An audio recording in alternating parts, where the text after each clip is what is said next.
नमस्कार दोस्तों, आशा करता हूँ आपकी तैयारी बहुत ही अच्छी चल रही होगी और आपने अपनी तैयारी को बेहतर से बेहतर किया होगा। और अपनी प्रिपरेशन जांचने के लिए हम आपके लिए मॉडल पेपर लेके आए हैं। आज तीसरा मॉडल पेपर है जो फर्स्ट ग्रेड फर्स्ट पेपर का मॉडल पेपर है, जिसमें 75 क्वेश्चन आते हैं। जो 75 क्वेश्चनों का मॉडल पेपर है वो आपके लिए रामबाण साबित होगा, जिसमें अति महत्वपूर्ण क्वेश्चनों को रखा गया है।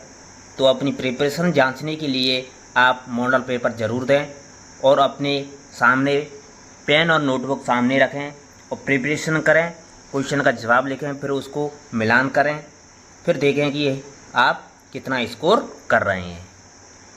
आज की क्लास का मोटिवेशन है करत करस अभ्यास के जड़मत होत सुजान, रसरी आवत जात ते सिल्वर पड़त निशान।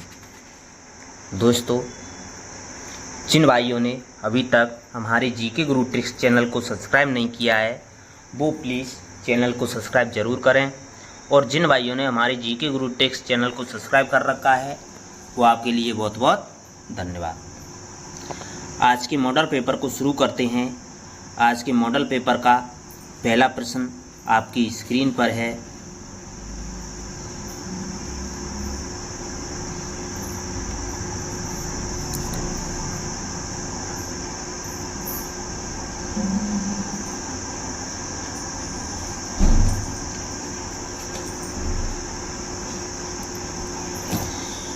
अठारह तो 57 के निम्नलिखित क्रांतिकारियों में से किसका वास्तविक नाम रामचंद्र पांडुरंग था? कुंवर सिंह का, तात्या टोपे का, नाना साहेब का, मंगल पांडे का? अनुत्तरित प्रश्न। आपका सही जवाब होगा ऑप्शन व तात्या टोपे का।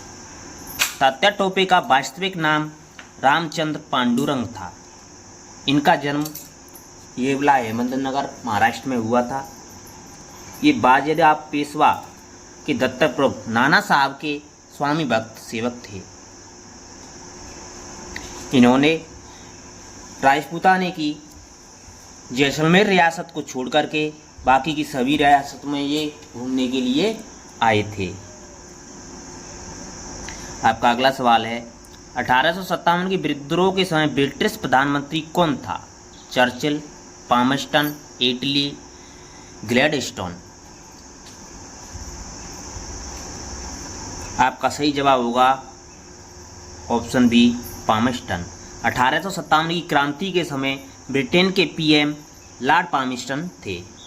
कौन थे? लॉर्ड पामस्टन थे। और ब्रिटेन की महारानी विक्टोरिया एलिजाबेथ थी और राजस्थान के एजीजे पैट्रिक लॉरेंस थे। क्रांति के समय भारत के गवर्नर जनरल थे वो लॉर्ड कैनिंग थे और कंपनी का मुख्य सेनापति कैंपबेल था। आपका सही जवाब होगा लॉर्ड पामस्टन। आपका अगला सवाल है, सुमेलित करना है दोस्तों। नेतृत्वकर्ता दे रखे हैं, दूसरी तरफ क्षेत्र दे रखे हैं। नेतृत्वकर्ता में दे रखे हैं अजीमुल्ला खां।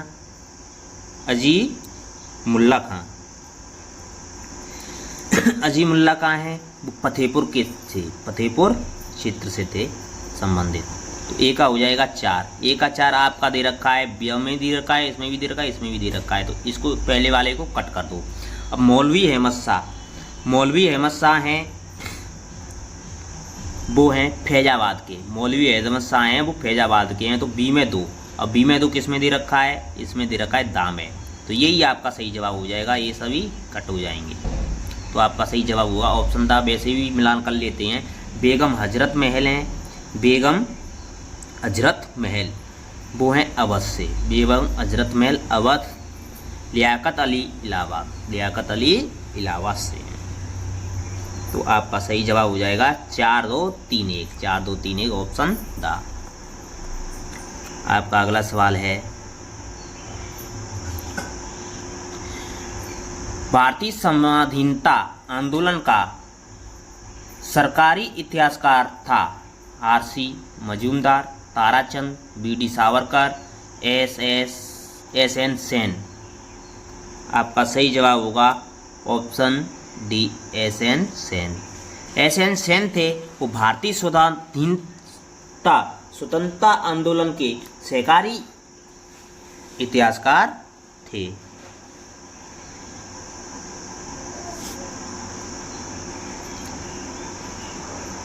आपका अगला सवाल है, निम्नलिखित में से किन ब्रिटिश अधिकारियों ने लखनऊ में अपना जीवन खोया था? कौन कौन से ब्रिटिश अधिकारी थे जिन्होंने लखनऊ में अपना जीवन खोया था? वो general John Nicholson, general Neill, major general Havelock, sir Henry Lawrence. तो इसमें से आपके अधिकारी होंगे जनरल नील थे, एक तो निकलसन तो नहीं थे, एक तो जनरल नील थे, एक थे आपके मेजर जनरल हेवलॉक थे और हेनरी लॉरेंस भी थे।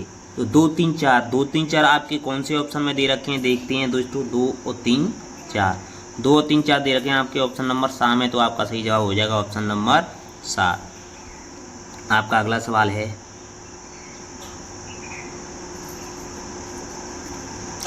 1857 के स्वतंत्रता संग्राम से संबंधित पहली घटना थी कानपुर में विद्रोह और नाना साहब का नेतृत्व संभालना, बेगम हजरत महल द्वारा अवध का नेतृत्व, सैनिकों का दिल्ली के लाल किले पर पहुंचना, झांसी की रानी का विद्रोह। अनुत्तरित प्रश्न। आपका सही जवाब होगा ऑप्शन सा, सैनिकों का दिल्ली के लाल किले पर पहुंचना 1857 क्रांति के संग्राम से संबंधित पहली घटना यही थी। मेरठ छावनी के सैनिकों ने 10 मई 1857 की क्रांति की वो छावनी में लूटपाट कर 11 मई को दिल्ली पहुंचे थे। सैनिकों ने बहादुर शाह द्वितीय को भारत का बादशाह और विद्रोह का नेता घोषित किया था। 4 जून 1857 को झांसी की रानी लक्ष्मीबाई ने विद्रोह किया, जो वास्तविक नाम मणिकर्ण का था झांसी की रानी का। और 4 जून 1857 इसको ही लखनऊ में बेगम हजरत महल ने विद्रोह की शुरुआत की थी। और कानपुर में विद्रोह 5 जून 1857 को हुआ था, जो नाना साहब ने किया था। आपका सही जवाब हो जाएगा ऑप्शन सा। आपका अगला सवाल है, झांसी की रानी लक्ष्मीबाई की मृत्यु कहाँ पर हुई थी? ग्वालियर में, झांसी में, लखनऊ में, कानपुर में। आपका सही जवाब होगा झांसी की रानी लक्ष्मीबाई की मृत्यु ग्वालियर में हुई थी। कहाँ हुई थी दोस्तों? ग्वालियर में हुई थी। आपका अगला सवाल है, निम्न में से कौन सा आयोग 1857 के विद्रोह के दमन के बाद भारतीय फौज के नव संगठन से संबंधित है? पब्लिक सर्विस आयोग, पील आयोग, हंटर आयोग, साइमन कमीशन। अनुत्तरित प्रश्न। आपका सही जवाब होगा ऑप्शन बा, पील आयोग। पील आयोग है वो 1857 के विद्रोह के दमन के बाद भारतीय फौज के नव संगठन से संबंधित है। आपका सही जवाब होगा ऑप्शन बा। आपका अगला सवाल है, किसने 1857 के विद्रोह को सभ्यता तथा बर्बरता के बीच युद्ध कहा था? आर रीज ने, टी.आर. होम्स ने, कूपलैंड ने, डिज़रायली ने। अनुत्तरित प्रश्न। आपका सही जवाब होगा ऑप्शन बा, टी.आर. होम्स ने। होम्स ने कहा था कि 1857 के क्रांति विद्रोह को होम्स ने सभ्यता और बर्बरता के बीच युद्ध कहा था। दोस्तों, जो 1857 के बारे में जो कथन दे रखे हैं उनको बहुत अच्छी तरह याद कर लेना, कोई ना कोई कथन पूछ सकता है एग्जाम में। तो होम्स ने कहा था सभ्यता और बर्बरता के बीच का संघर्ष या युद्ध। और आर रीज ने कहा था, L.E.R. रीज थे, जिन्होंने कहा था हिंदुओं के असंतोष का लाभ उठाकर मुसलमानों द्वारा रचा गया षड्यंत्र। ये टेलर ने कहा था। और रीज ने कहा था ईसाइयों के विरुद्ध युद्ध। 1857 क्रांति को रीज ने कहा था ईसाइयों के विरुद्ध युद्ध, और टेलर ने कहा था हिंदुओं के असंतोष का लाभ उठाकर मुसलमानों द्वारा रचा गया षड्यंत्र। और बी.डी. सावरकर ने कहा था भारत का प्रथम स्वतंत्रता संग्राम बी.डी. सावरकर ने कहा था। डॉक्टर ताराचंद ने राष्ट्रीय विप्लव कहा था?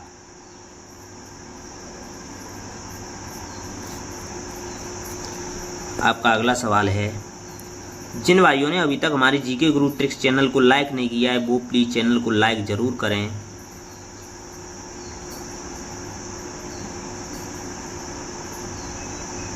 आपका अगला सवाल है, 1897 विद्रोह के दौरान किसने अंग्रेजों के विरुद्ध जिहाद का प्रचार किया था? जिहाद का। लियाकत अली ने, मौलवी अहमद उल्ला ने, बख्श खान ने, करम शाह ने। आपका सही जवाब होगा ऑप्शन बा, मौलवी अहमद उल्ला ने।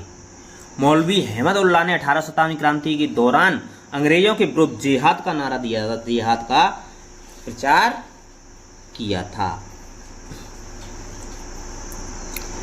मौलवी अहमद उल्ला ने फैजाबाद विद्रोह का नेतृत्व किया था, फैजाबाद विद्रोह का नेतृत्व किया था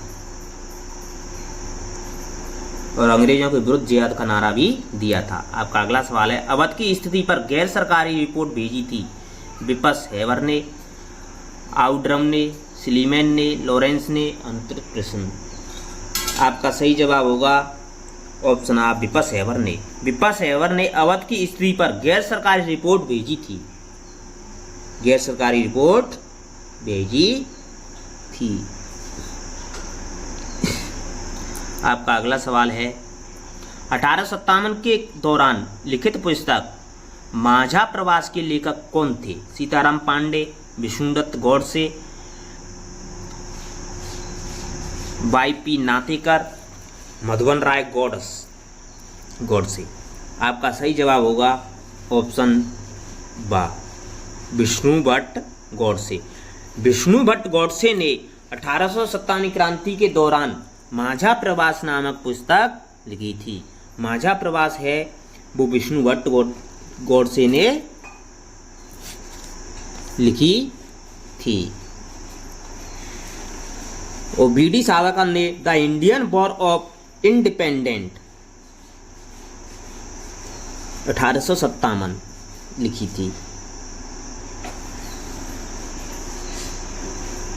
आपका अगला सवाल है,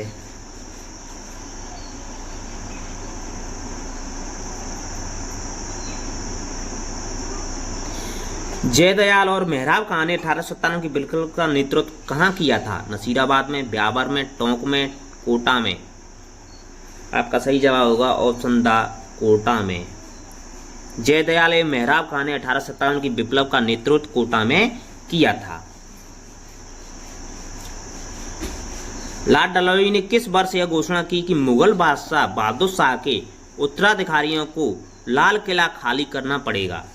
1848 में, 1849 में, 1855 में, 1856 में।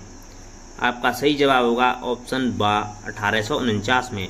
1849 में लॉर्ड डलहौजी ने घोषणा की कि मुगल बादशाह बहादुर शाह के उत्तराधिकारियों को लाल किला खाली करना पड़ेगा।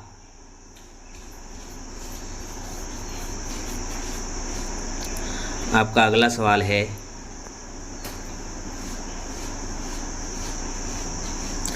1857 क्रांति सर्वप्रथम कहाँ से प्रारंभ हुई थी? लखनऊ से, झांसी से, मेरठ से, कानपुर से। आपका सही जवाब होगा ऑप्शन सा, मेरठ से। मेरठ छावनी से 1857 क्रांति की शुरुआत हुई थी। 10 मई 1857 को मेरठ छावनी से क्रांति की शुरुआत हुई थी। आपका अगला सवाल है, बंगाल ने सेना के उच्च जातीय सैनिकों को उच्च जातीय भाड़े के सैनिक किसने कहा था? चार्ल्स नेपियर ने, एलन बरो ने, गफ ने, लॉरेंस ने, अनुत्तरित प्रश्न। आपका सही जवाब होगा ऑप्शन आर, चार्ल्स नेपियर ने। चार्ल्स नेपियर ने कहा था कि बंगाल सेना के उच्च जाति सैनिकों को उच्च जाति भाड़े के सैनिक कहा था, चार्ल्स नेपियर ने। आपका अगला सवाल है,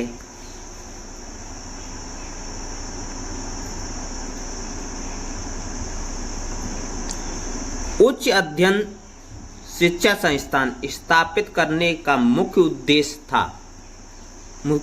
क्या था? मानवीय शिक्षा हेतु महत्वपूर्ण विषयों पर शैक्षिक शोध संपन्न करना। हाँ दोस्तों, अध्ययन शिक्षा संस्थान स्थापित करने का उद्देश्य यही था कि माध्यमिक शिक्षा हेतु महत्वपूर्ण विषयों पर शैक्षिक शोध संपन्न करना। माध्यमिक शिक्षा में शैक्षिक नवाचार हेतु शिक्षकों को जागरूक करना, ये भी था दोस्तों। सेवारत शिक्षकों की गुणवत्ता सुधार हेतु प्रशिक्षण कार्यक्रम आयोजित करना, नहीं ये था सेवारत, ये नहीं था इसका कार्य।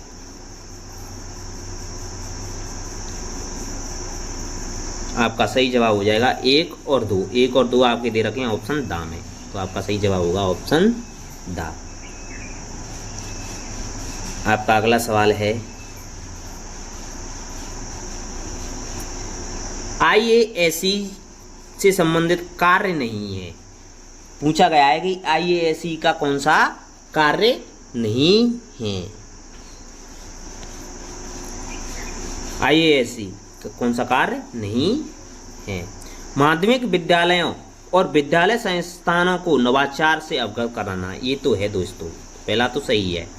शिक्षक शिक्षा में मार्गदर्शन कार्यक्रमों का संचालन करना, ये भी है दोस्तों। कक्षा 1 से 5 के शिक्षकों को प्रशिक्षण आयोजित करना, ये नहीं है, ये गलत है इसका। डाइट तथा CTE को अकादमिक निर्देशन का प्रदान करना है, ये भी सही है, तो आपका सही जवाब हो जाएगा ऑप्शन सा, ये कार्य नहीं है IASE का।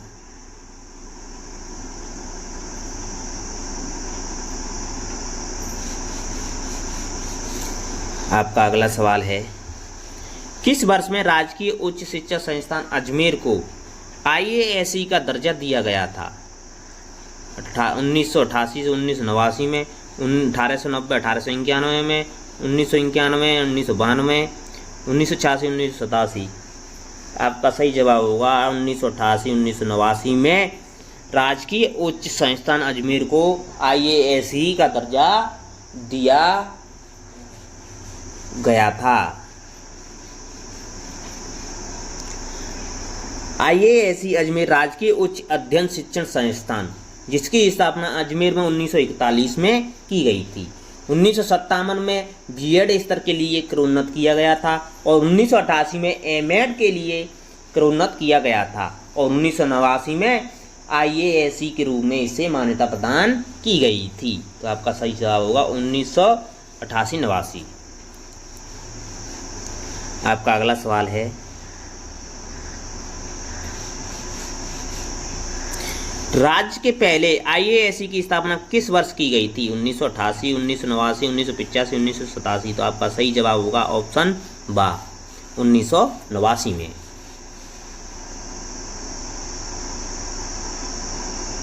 वो सॉरी 1988 में। राज्य के पहले IASE की स्थापना 1988 में की गई थी। कब की गई थी? 1988 में।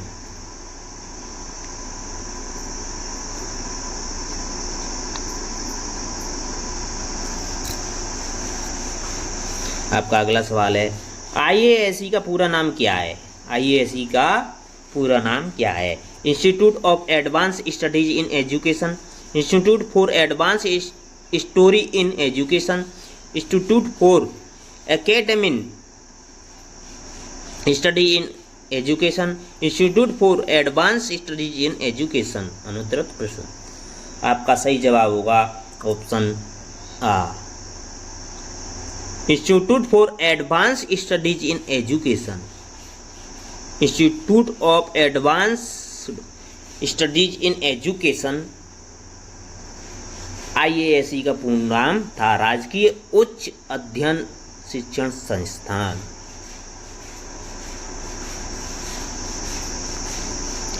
आपका अगला सवाल है IASE पर प्रशासनिक नियंत्रण होता है कॉलेज शिक्षा निदेशालय का, माध्यमिक शिक्षा निदेशालय का, प्राथमिक शिक्षा निदेशालय का, माध्यमिक शिक्षा बोर्ड का। अनुत्तरित प्रश्न। आपका सही जवाब होगा माध्यमिक शिक्षा निदेशालय का।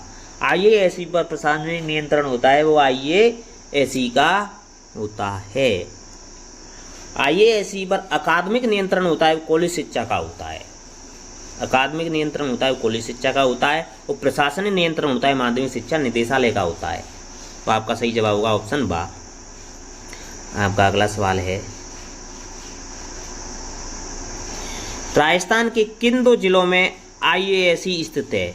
IASE है वो राजस्थान के 2 जिलों में स्थित है, बीकानेर और अजमेर। बीकानेर और अजमेर, बीकानेर अजमेर आपके ऑप्शन नंबर 7 में दे रखे हैं, तो आपका सही जवाब हो जाएगा ऑप्शन 7। IASE वो बीकानेर और अजमेर में स्थित है। वर्तमान में भारत के 29 राज्यों में यह IASE संचालित है। राजस्थान के 2 जिले हैं इसमें, बीकानेर और अजमेर।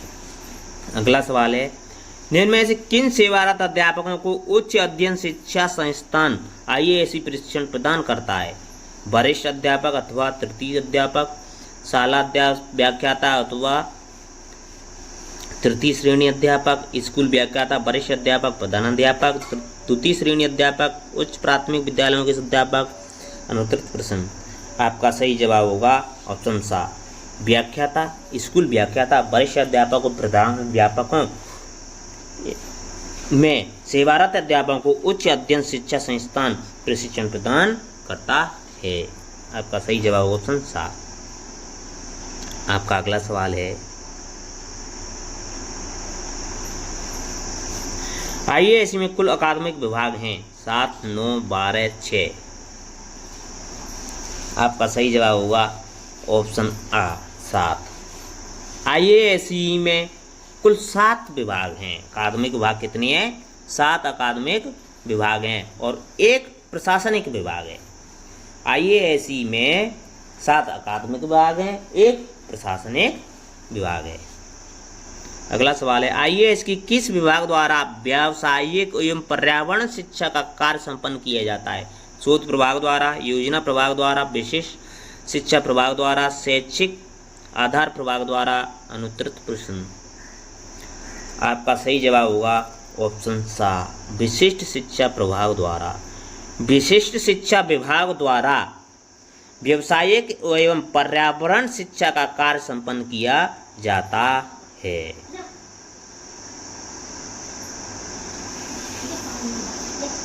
आपका अगला सवाल है, DIET डाइट के शिक्षक प्रशिक्षकों का प्रशिक्षण IASE के किस विभाग द्वारा किया जाता है?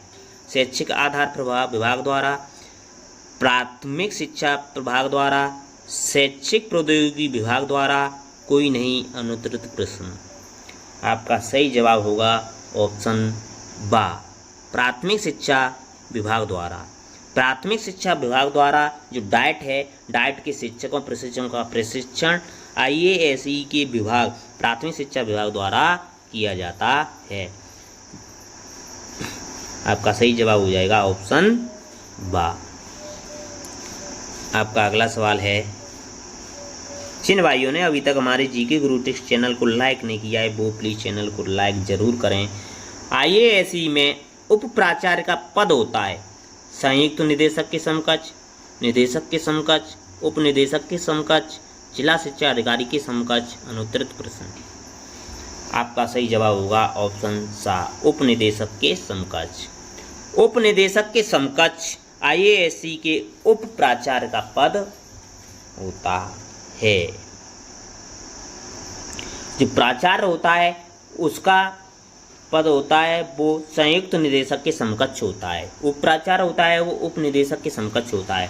प्रोफेसर होता है वो जिला शिक्षा अधिकारी के समकक्ष होता है। रीडर होता है वो प्रधानाचार्य के समकक्ष होता है। व्याख्याता होता है वो स्कूल व्याख्याता के समकक्ष होता है। अनुदेशक अधिकारी होता है वो स्कूल व्याख्याता के समकक्ष होता है। अगला सवाल है, B.Ed M.Ed के प्रशिक्षण का आयोजन IASE का कौन सा विभाग करता है? शैक्षिक आधार विभाग, प्राथमिक शिक्षा विभाग, शोध विभाग, प्रशासनिक विभाग। अनुत्तरित प्रश्न, आपका सही जवाब होगा ऑप्शन आ, शैक्षिक आधार विभाग। शैक्षिक आधार प्रभाग है, प्रभाग या विभाग एक ही बात है दोस्तों। प्रभाग है शैक्षिक आधार प्रभाग जो B.Ed और M.Ed के प्रशिक्षण का आयोजन करता है। अगला सवाल है आपका, अगला सवाल राजस्थान GK से है दोस्तों। क्वेश्चन पूछा गया है, राजस्थान में प्री कैम्बियन काल के सेल समूह कौन कौन से हैं? अरावली महासमूह, देहली महासमूह, रायलो अरवर, अजबगढ़ सेल समूह। आपके नीचे कूट दे रखे हैं, तो इनमें पहचाना है प्री कैम्ब्रियन काल के कौन से सेल समूह हैं। आपका सही जवाब होगा अरावली समूह भी है, दहली समूह भी है, रायलो अरवल अजयगढ़ सैल समूह भी है। तो आपका सही जवाब होगा 1 2 3, 1 2 3 दे रखे हैं आपके ऑप्शन सा में, सही जवाब हो जाएगा ऑप्शन सा। अगला सवाल है आपका,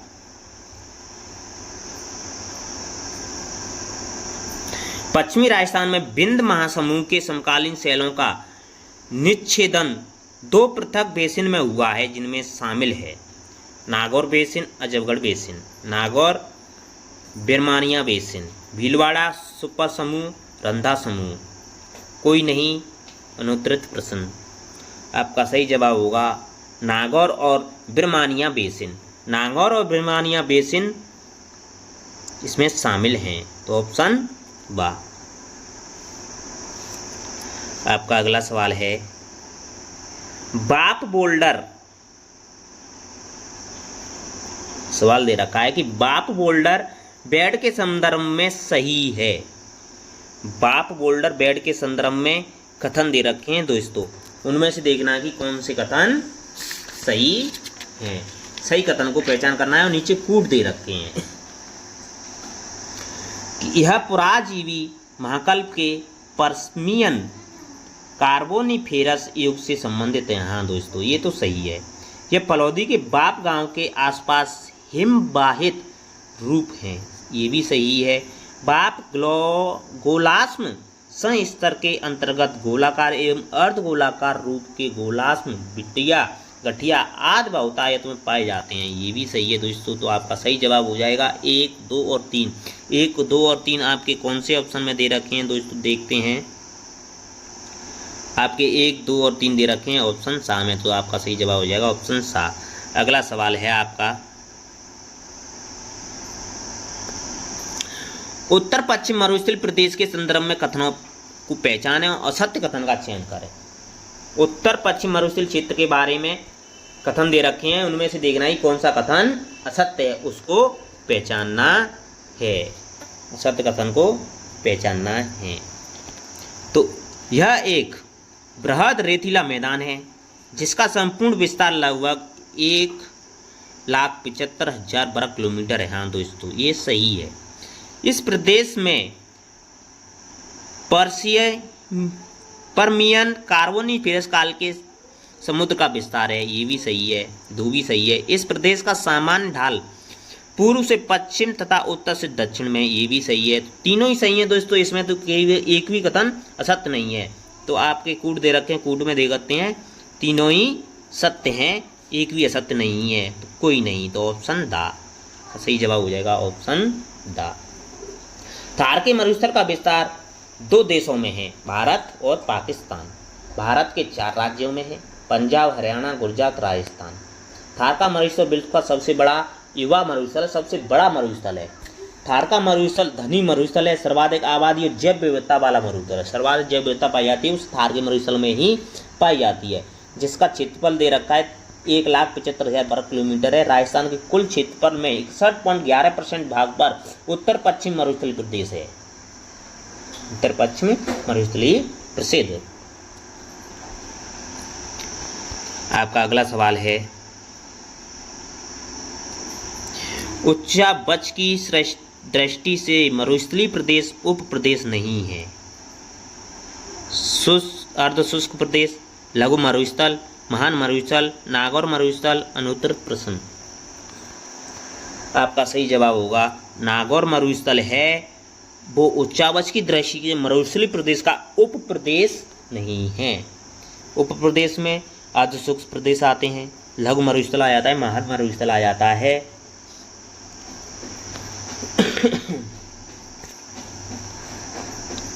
लेकिन नागौर मरुस्थल नहीं आता है। अगला सवाल है, पवनानवर्ती बालुका स्तूपों के संदर्भ में सही कथन है। सही कथन देखनी है। यह वायु की दिशा के अनुरूप बनते हैं।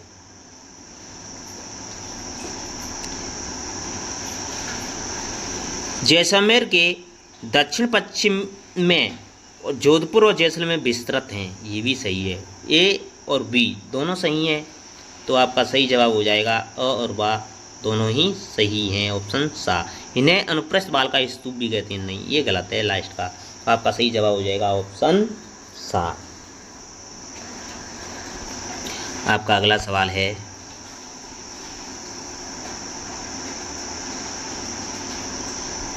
ताराबाल का स्तूप स्टार सैंड डोन का विस्तार है सोहनगढ़, पोखरण, सूरतगढ़।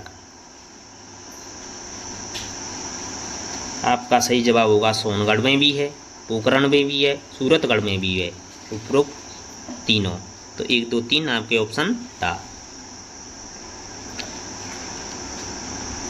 आपका अगला सवाल है,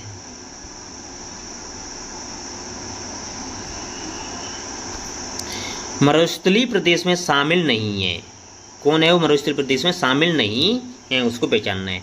शुष्क रेतीला अथवा मरुस्थलीय प्रदेश, शुष्क रेतीला अथवा मरुस्थलीय प्रदेश ये तो शामिल है दोस्तों।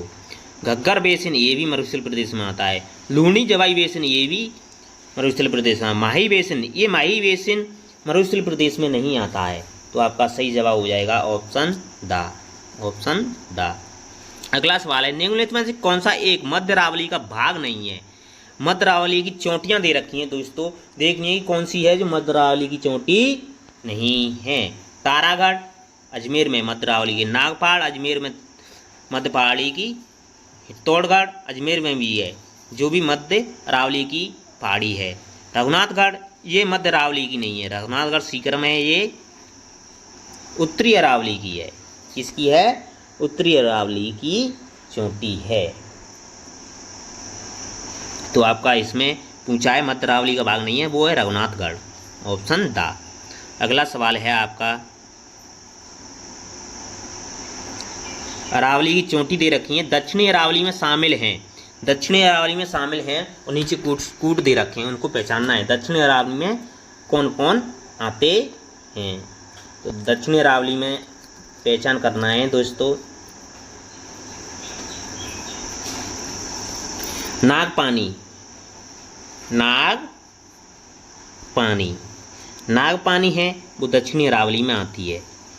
लीलागढ़ दक्षिणी अरावली में आती है। कोटड़ा दक्षिणी अरावली में आती है। गोगुंदा दक्षिणी अरावली की चोटी है। सिरावास दक्षिणी अरावली की चोटी नहीं है, ये नहीं हो जाएगा 5। सायरा दक्षिणी अरावली की है। तो आपका सही जवाब होगा 1, 2, 3, 4 और 6। 5 को उठा दो, ये 6 हैं। 5 को उठा दें, 6 हैं। तो आपका सही जवाब हो जाएगा ऑप्शन सा। ऑप्शन क्या हो जाएगा? सा। आपका अगला सवाल है,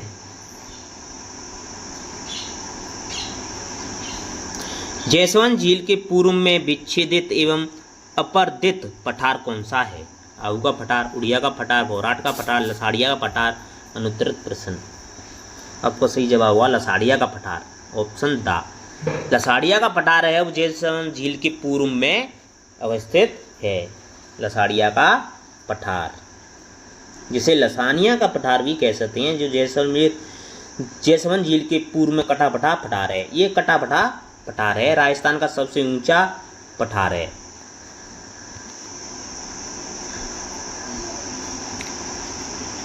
आपका अगला सवाल है, सुमेलित करना है दोस्तों। चोटी दे रखी है, ऊंचाई दे रखी है, चोटियों को ऊंचाई के अनुसार सुमेलित करना है।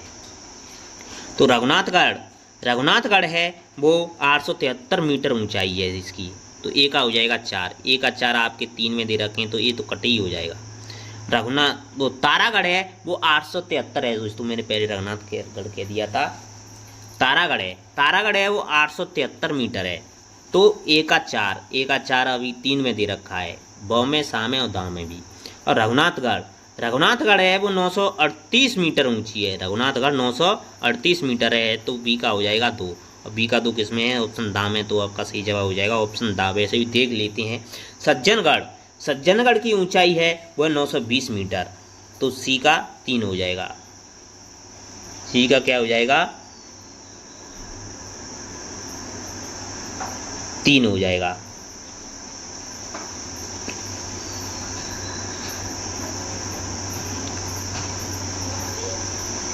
और खो है जिसकी ऊंचाई 873 किलोमीटर। सॉरी दोस्तों, पहले गलत हो गया था, दोबारा देखें इस क्वेश्चन को।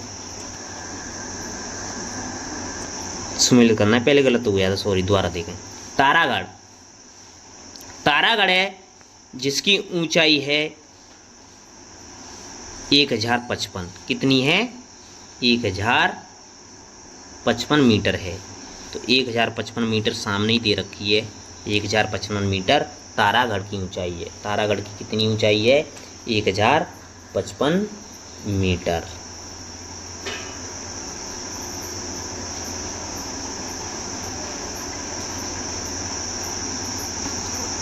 रघुनाथगढ़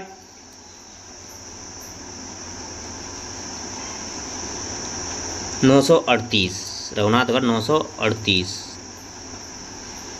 रघुनाथगढ़ 938 2। सज्जनगढ़ 920। खो 873। 1 2 3 4 1 2 3 4 ऑप्शन आ। आपका सही जवाब हो जाएगा ऑप्शन आ।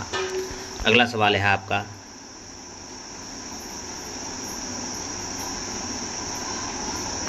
अरावली के संदर्भ में कथन दे रखे हैं दोस्तों, सत्य कथन का चयन करना है। कौन से कथन का चयन करना है? सत्य कथन का चयन करना है।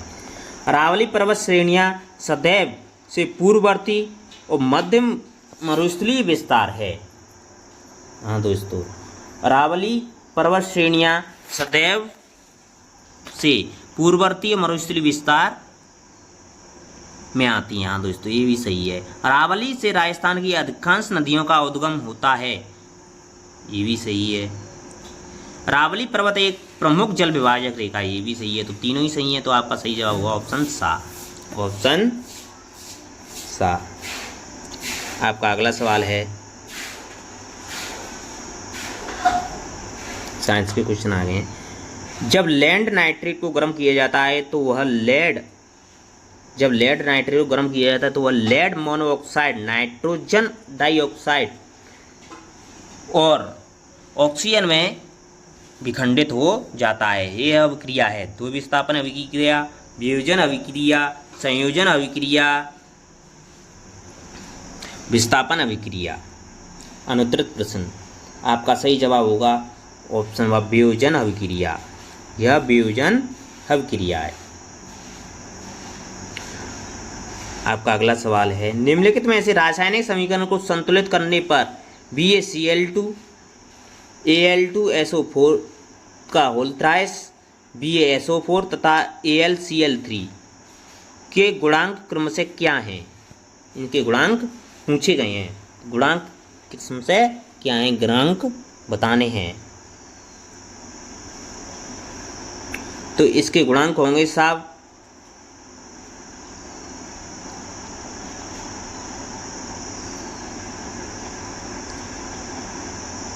BaSO4, BaCl2,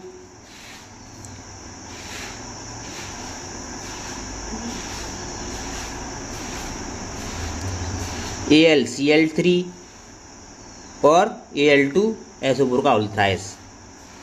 3 1 4 3 1 3 2 3 1 3 2 हो जाएंगे इसके गुणांक। 3 1 3 2। तो आपका ऑप्शन बा। आपका अगला सवाल है, संगमरमर का रासायनिक सूत्र क्या है? CaSO3 CaO CaSO4 H2O CaOH का होल ट्वाइस। आपका सही जवाब होगा ऑप्शन CaCO3। CaCO3 है वो संगमरमर का रासायनिक सूत्र है। संगमरमर का रासायनिक सूत्र है CaCO3। और जिप्सम्स का रासायनिक सूत्र होता है CaSO4 H2O। 2H2O होता है, जिप्सम का होता है। CaSO3 होता है वो संगमरमर का होता है। आपका अगला सवाल है,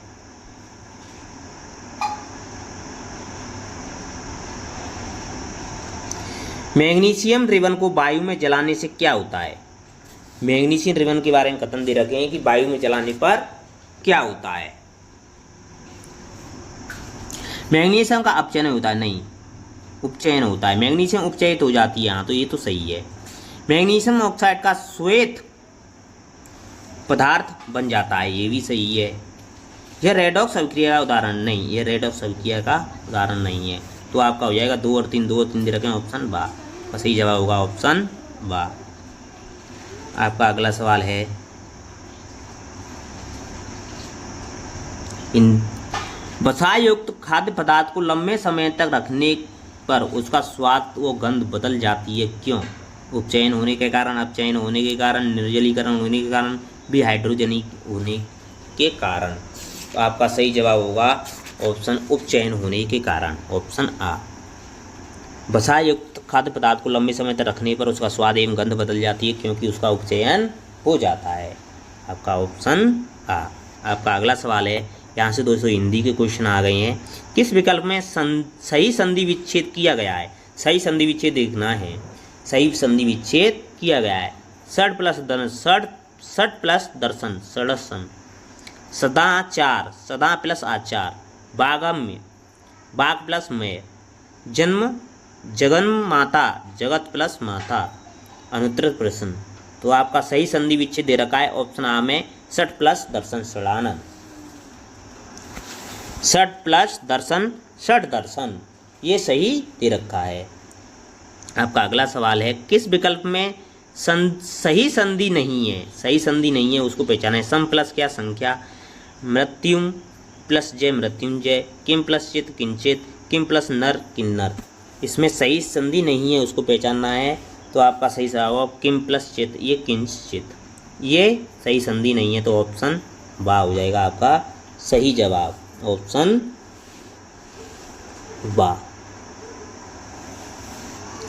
आपका अगला सवाल है,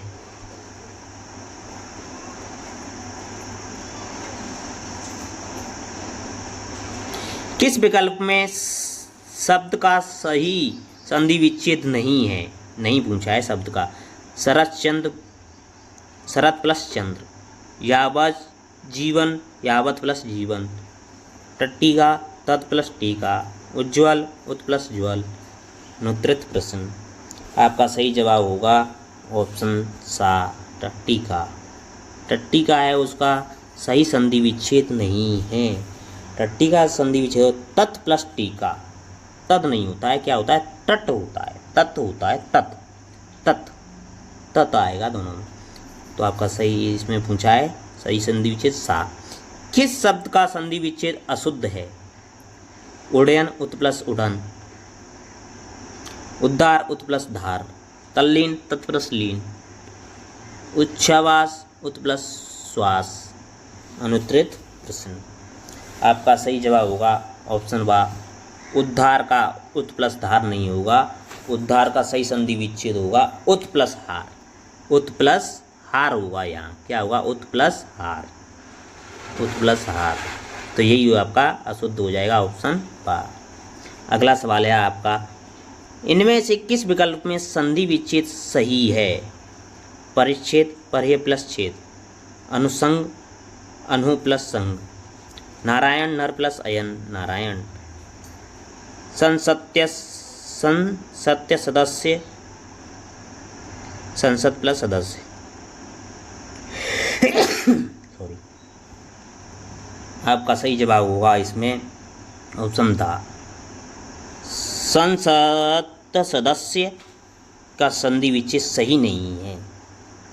इसका सही संधि विच्छेद होगा संसद प्लस सदस्य। संसद प्लस सदस्य, संसद प्लस सदस्य सही संधि विच्छेद दे रखा है। तो आपका ये हो जाएगा ऑप्शन सी सही है, डा, ऑप्शन दा सही है। आपका अगला सवाल है,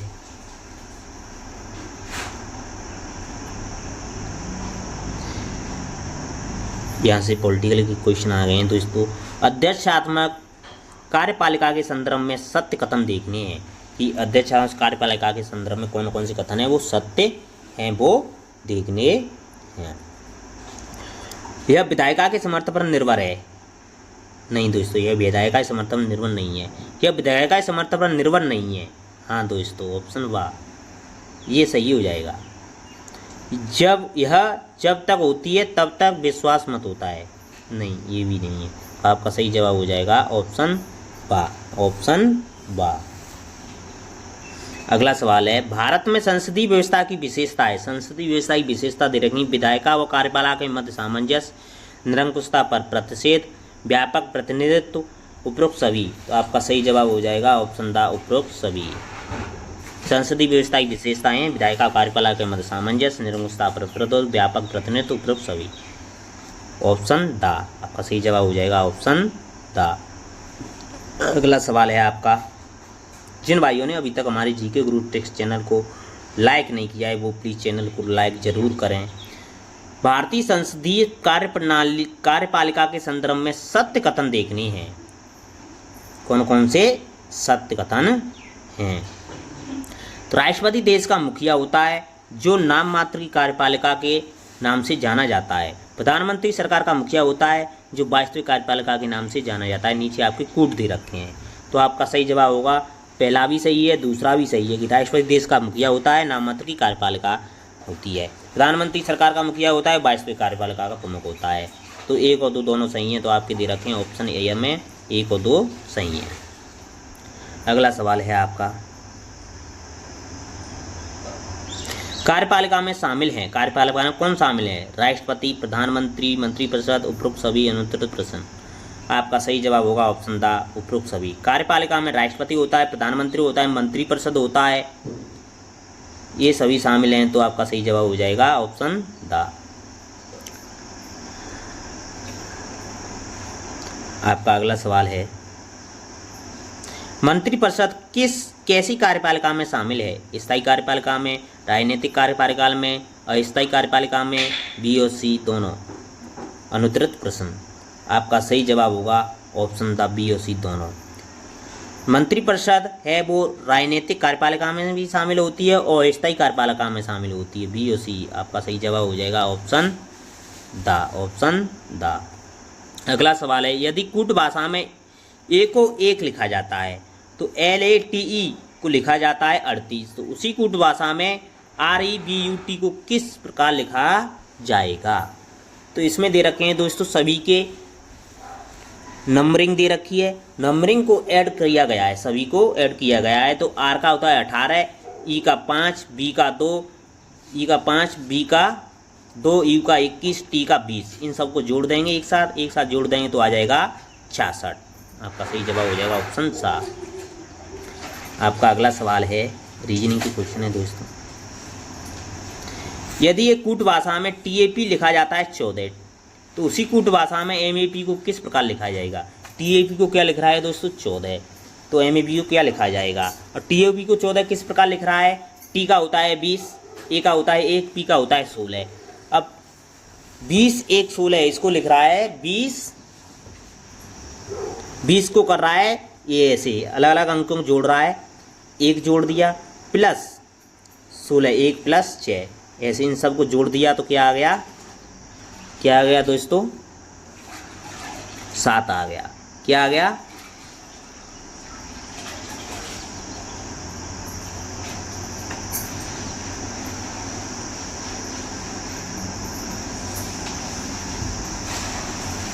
सात।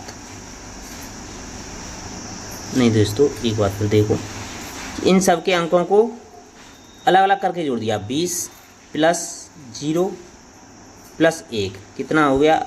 ये मल्टीप्लाई करना है, इनका क्या करना है? मल्टीप्लाई। 1 प्लस 6 इनको जोड़ दिया 7, तो 2 का मल्टीप्लाई 7 से किया 14 आ गया। तो इसी प्रकार m होता है 13 पे, तो 1 प्लस 3 कितना हो गया? 4, और 1 5 का मल्टीप्लाई कर देंगे आप 1 प्लस 7 से, कितना आ जाएगा? 28 आ जाएगा। कितना आ जाएगा? 13।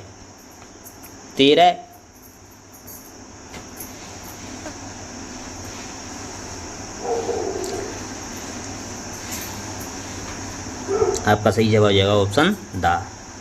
अगला सवाल है, यदि कूट भाषा में BAD को लिखा जाता है 5 4 7, उसी कूट भाषा में DARK को क्या लिखा जाएगा? DARK को क्या लिखा जाएगा? BAD को लिख रहा है, BAD के कोड पर दे रखे हैं 2 1 4 होते हैं। क्या होते हैं? 2 1 और 4। इनमें क्या जोड़ा गया? 3 जोड़ा गया है। सब में क्या जोड़ा गया है? 3 जोड़ा गया है। इसी प्रकार DARK में D 4 पर होता है तो 3 जोड़ देंगे तो 7 आ जाएगा। पहले 7 सभी में दे रखा है। फिर A होता है 1 पे तो 3 जोड़ देंगे 4 आएगा। A 7 4 7 और 4 7 और 4 8 18 18 में 3 जोड़ देंगे तो 21 होता है। 7 4 21 7 4 21 ऑप्शन आपका सही जवाब हो जाएगा। आपका अगला सवाल है, यदि किसी सांकेतिक भाषा में सिस्टम को SYSEMET और नियरर को AENRER लिखा जाता है तो FRACTION को क्या लिखा जाएगा? पीछे के 3 अंक बदले गए हैं दोस्तों। इसी प्रकार इसमें भी आगे के 3 पीछे के 3, आगे के 3 पीछे के 3, तो आगे के 3 4 पीछे के 4 ऐसे कर दो। तो CARF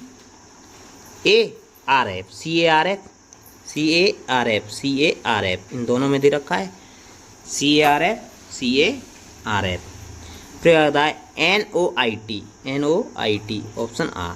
अगला सवाल है, यदि कूट भाषा में KINDLE को लिखा जाता है ELDNIK तो उसी कूट भाषा में EXOTIC को किस रूप में लिखा जाएगा? इसके कोड वर्ड चेंज हो गए हैं दोस्तों, लास्ट का ऐसे चेंज हुए हैं, लास्ट आगे पीछे ऐसे। तो इसी तरह इसको इधर ले जाएंगे, इसको इधर ले जाएंगे, इसको इधर ऐसे। तो इस प्रकार आ जाएगा C पहले आ जाएगा, फिर आ जाएगा I, ऑप्शन दा। सही जवाब हो जाएगा ऑप्शन दा। अगला सवाल है आपका, एक कोड में राउंड्स को RONUDS लिखा जाता है तो उसी कोड भाषा में प्लीज को कैसे लिखा जाएगा? RO तो पहले है तो PL तो पहले आएगा, PL तो आएगा ही आएगा। फिर उसके बाद आ जाएगा, उसके एक छोड़ के तीसरा पद चेंज हो जाएंगे, ऑप्शन में आपस में चेंज हो जाएंगे। तो AOE ऑप्शन बा। अगला सवाल है आपका, अगला सवाल दे रखा है आपका,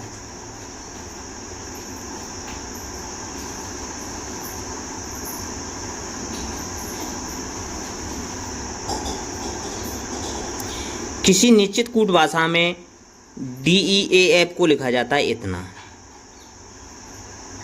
तो तथा FILE को इतना लिखा जाता है। इसी कूट भाषा में IDEAL को क्या लिखा जाएगा? IDEAL को क्या लिखा जाएगा? कोड वर्ड देखो, I का क्या दे रखा है, इसमें 4 दे रखा है, क्या 4, तो I का 4 ऐसे लगा दो, और D का क्या दे रखा है 3, तो 4 और 3 4 और 3 ऑप्शन दा हो जाएगा आपका सही जवाब। कोड वर्ड चेंज कर दो इसके कूट। अगला सवाल है आपका, एक निश्चित कोड से CAT को SATC लिखा जाता है और DEAR को SEARD लिखा जाता है तो उसी कोड भाषा में SING को क्या लिखा जाएगा? तो सब में आगे S लगा रहा है दोस्तों, तो आप भी S लगा दो, इसमें S आगे S लगा दो, आगे S लगा दो, फिर ING और S, ING और S, ये हो जाएगा ऑप्शन दा। अगला सवाल है, आगे मैथ के सवाल हैं। एक विद्यालय में 25 अध्यापक थे, उनकी आयु का मात्र 30 वर्ष था। उसी समय एक अध्यापक, उसकी आयु 60 वर्ष थी, सेवानिवृत्त हुए और एक नए अध्यापक की नियुक्ति उस अध्यापक के स्थान पर की गई। अब अध्यापक की आयु मात्र 1 वर्ष कम हो गई, तो नए अध्यापक की आयु कितनी होगी? तो पहले तो इनका योग निकाल लो, ये 25 × 30 कर लो, 25 × 30, तो 25 × 30, इनका कुल योग आ जाएगा, कितना आ जाएगा कुल योग? 25 × 750 आ जाएगा। फिर अब नया अध्यापक आता है, एक चला जाता है, बाद में क्या हो जाता है? चला जाता है, तो 29 हो जाएंगे। कितने हो जाएंगे? 29। एक आयु कम हो रही है ना, एक आयु कम रही है तो 29 × 25, तो 29 × 25, क्योंकि एक कम हो रही है तो 30 में से एक कम कर दो तो 29, और छात्र वो अध्यापक उतने ही हैं 25, 29 × 25 करेंगे तो आ जाएगा आपका 725। अब इनको घटा दो तो आपका सही जवाब आएगा 750 725 घट जाएंगे तो आपका सही जवाब आ जाएगा ऑप्शन आप 25 वर्ष। अगला सवाल है आपका, यदि आंकड़ों n, n+2+, n+4+, n+6, n+8 का माध्य 9 है तो अंतिम दो प्रेक्षणों का माध्य कितना होगा। अंतिम दो प्रेक्षणों का माध्य पूछा है दोस्तों। अंतिम दो प्रेक्षणों का माध्य हो जाएगा आपका, इनका पहले तो माध्य निकाल लो, इन सबको जोड़ लो और कितनी संख्याएं 5 हैं तो 5 का भाग दे दो। तो इन सबको जोड़ेंगे, इन सबको ऐड करेंगे, इन सबको ऐड करेंगे तो आ जाएगा 5n + 20 आएगा। 5n + 20 बटे 5 बराबर कितना दे रखा है 9 दे रखा है। तो 5 का इसमें मल्टीप्लाई कर देंगे, इधर कितना आ जाएगा 45। 45 में से इस 20 को घटा देंगे, 45 में 20 को घटा देंगे तो कितना आ जाएगा आपका, 45 में से 20 को घटाएंगे, 20 को घटा दो 45 में से तो आ जाएगा 25। 25 में डिवाइड दे दो 5n, 5n तो 5 का आ जाएगा 5 आ जाएगा। तो 5 + 1, 5 रख दो n की जगह पे, पूछा है तो 5 तो n + 6 कितना होता है 5। अंतिम दो का पूछा है 5 और 6 5 11 हो जाएगा और 5 13 हो जाएगा। 11 और 13 क्या हो जाएंगे 11 और 13। 11 13 को जोड़ करके 2 का डिवाइड दे दो, क्योंकि इनका क्या पूछा है, इनका भी माध्य पूछा है। तो 11 और 13 को जोड़ करके 2 का डिवाइड दे देंगे तो 24/2 12 आ जाएगा आपका सही जवाब। कितना आ जाएगा 12। अगला सवाल है आपका, यदि XYZ का माध्य P है तो XY + YZ + ZX = 0 हो तो x² y² z² का माध्य क्या होगा। वर्ग करने पर वर्ग पूछा है तो इसका भी वर्ग कर दो। 3p 3 है तो 3p स्क्वायर आपका सही जवाब 3p स्क्वायर हो जाएगा। आपका अगला सवाल है, यदि x तथा 1/x का माध्य 2 है तो x3, 1/x³ का माध्य कितना होगा। क्यू घन पूछा है तो दोनों तरफ घन कर दो, एक तरफ से उठ जाएगा इस 2 का घन हो जाएगा घन करने पर तो 4 तो 64 हो जाएगा। 64 में से घटा दो 12 कितना आ जाएगा 4 × 12 कहेंगे 3 का मल्टीप्लाई कर देंगे, ये जाएगा आपका 64।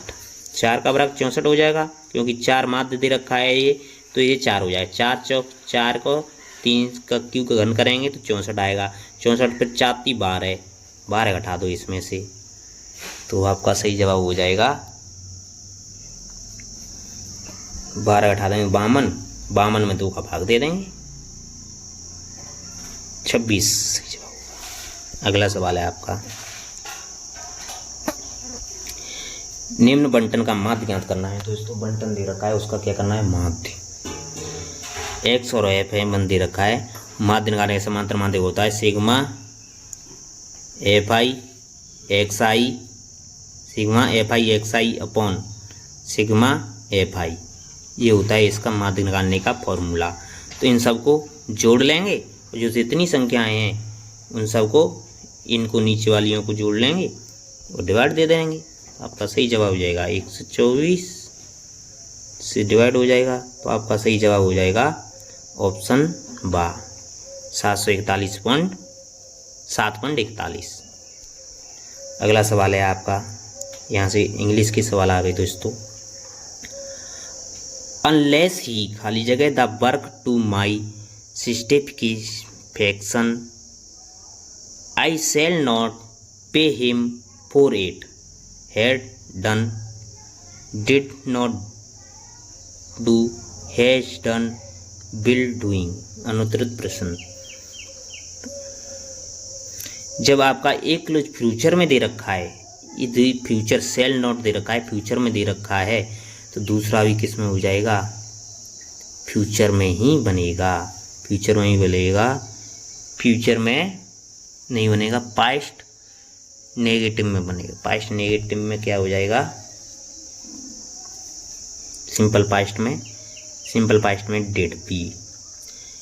ही never has and never will take such a decision.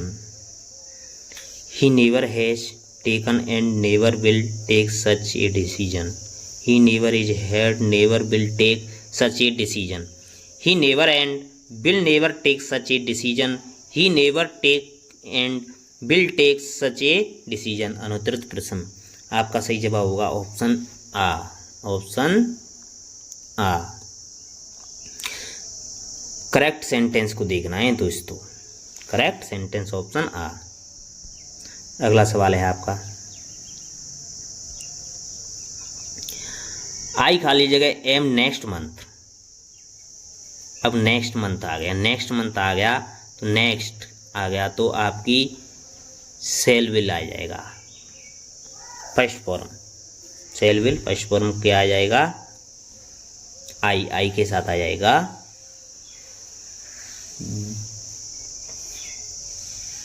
Cell visit. I shall visit, option सा।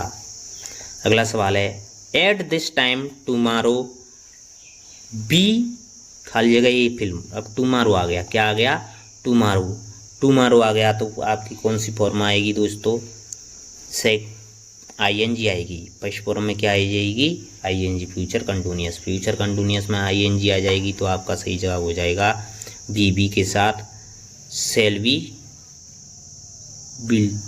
बी, क्योंकि टुमारो दे रखा है तो ये आ जाएगा ऑप्शन बा। अगला सवाल है आपका, बेयर खाली जगह यंग गो टुमारो। अब टुमारो आ गया तो आपकी इंडेफिनिट कर रहा है, इंडिकेट कर रहा है तो फ्यूचर इंडेफिनिट टेंस आएगा। फ्यूचर इंडेफिनिट में आ जाएगा विल, ऑप्शन दा। थैंक यू दोस्तों, धन्यवाद। अगर आपको वीडियो पसंद आई है तो लाइक करें और अधिक से अधिक शेयर करें दोस्तों। अब आप अपनी प्रिपरेशन चेक कर ली होगी तो आपके कितने नंबर आ रहे हैं, कितने आप सही कर पा रहे हैं, कितना स्कोर कर पा रहे हैं, तो आप अपनी प्रिपरेशन देख लें। धन्यवाद, आपका दिन शुभ हो। आप अपनी तैयारी को बेहतर से बेहतर बनाते रहें और अपनी तैयारी से जुड़े रहें दोस्तों। Thank you.